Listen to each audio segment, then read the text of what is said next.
The sun is moving, then the whole ionized region that the sunlight hits is related to the sun. Across too. Yes, directly related to the sun. I see.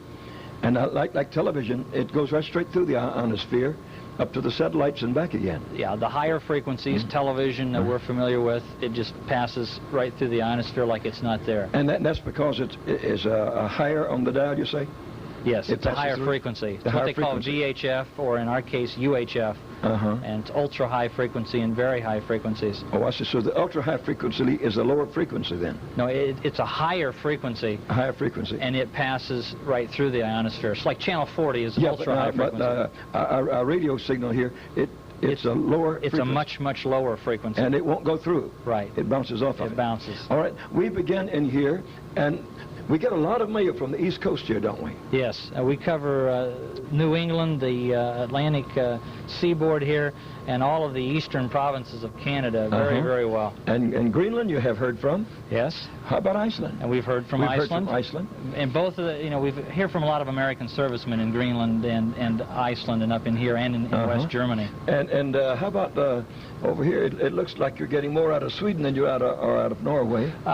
Two countries that we hear quite a bit from are Finland and Sweden. We get mail from them, several letters every week. And in West Germany, of all the nations of the world, of course we get the most mail from the United States. Yes. Even though don't intend our broadcast for the United States.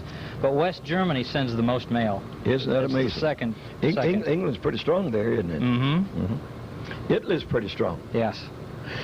And then, to our astonishment, of course, we have hit the Holy Land in this area here, but it goes all the way into South Africa down here. Yeah, we've got many letters from South Africa and some of these native lands. We've got one from a little native land, Bophuthatswana, I believe is how you pronounce it. But that is very interesting. Let's go over this way. Now we have two antennas. One goes south, is that right?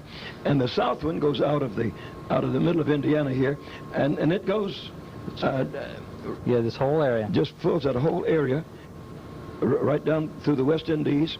Man, you got a lot of pins in there, haven't you? Oh yes, we've heard from virtually every country in the Western Hemisphere except Nicaragua. Except Nicaragua? Except Nicaragua. Do you think the government stops the mail? Well, it seems rather peculiar that we've heard from all the countries surrounding Nicaragua, Honduras, Costa Rica, Panama, but we haven't heard from Nicaragua. Obviously, our signal's getting there. Now, we understand we go into Cuba like gangbusters. Yeah, we sound like a local station on the streets of Havana. In Cuba, we sound like a local station in town. Do we get the mail from Cuba? We've only received a couple of letters from Cuba, but... think there's a problem with the government there in writing into America? I imagine that there is. Okay. Now, the amazing thing about it is that you have reached Alaska. Yes. We don't know, well, you know how it got there. But it's basically backscatter off the antenna. Although the antennas are pointed this direction and this direction, when the ionosphere is in the right condition, our signal covers a lot of this area too. We get mail frequently from the western part of the United States. Yes. And Alaska. And also from Japan? Occasionally we hear from the Orient, Japan. We've heard from islands out in the Pacific, Kiribati. That looks like a good place out there to pick up people. The Marshall Islands, and the Philippines and Indonesia. Why is New Zealand so good? Now, New Zealand and Australia both. Actually, we cover Australia and New Zealand. We didn't intend to. It was our plan, but we get so much mail from both of those nations that it's clear that we cover them, and it just must be because they're located in an area where there's not as much interference and there aren't as many radio stations for them to pick up. And so now, have you heard from Moscow? Yes. In fact, just the other day, August the 9th, a fellow in Moscow picked us up. And this is his letter from Moscow. Now, he couldn't send that directly to us, could he? It seems like the reception reports that we've gotten from Russia always come through a mail drop in East Germany. And, so we're not mail drop. That means they take it out of Russia by a person. Well, I don't know if it's mailed with, behind the Iron Curtain. It may be mailed to East Germany, and then from East Germany it's mailed to us. But, and when you answer him back, you will answer him back through Germany? Yes, we'll send it to this gentleman in East Germany that he's asked us to mail our response to. I see. Well, that's interesting for us to come out of Indiana and hit Moscow solid. Did he say he got a good signal to Moscow? He gave us a very good signal report. Uh-huh.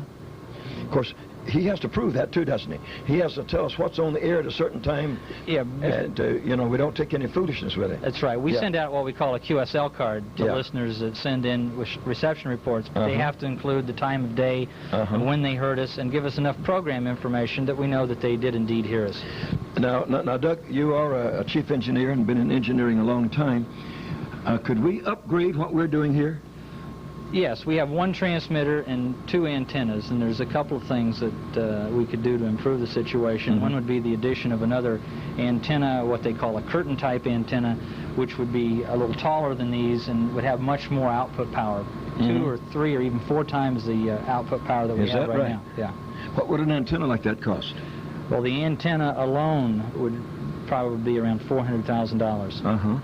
And that's much more expensive than the ones we have here now. The ones we purchased in the beginning were just a little over $100,000, and that was $50,000 also to install them. So they're about $150,000. Just to install them is another $50,000. Right. They're very intricate looking, aren't they? They're a very complex design. There's not too many antennas like this in the United States. Except in the Voice of America in government operations usually. Yes.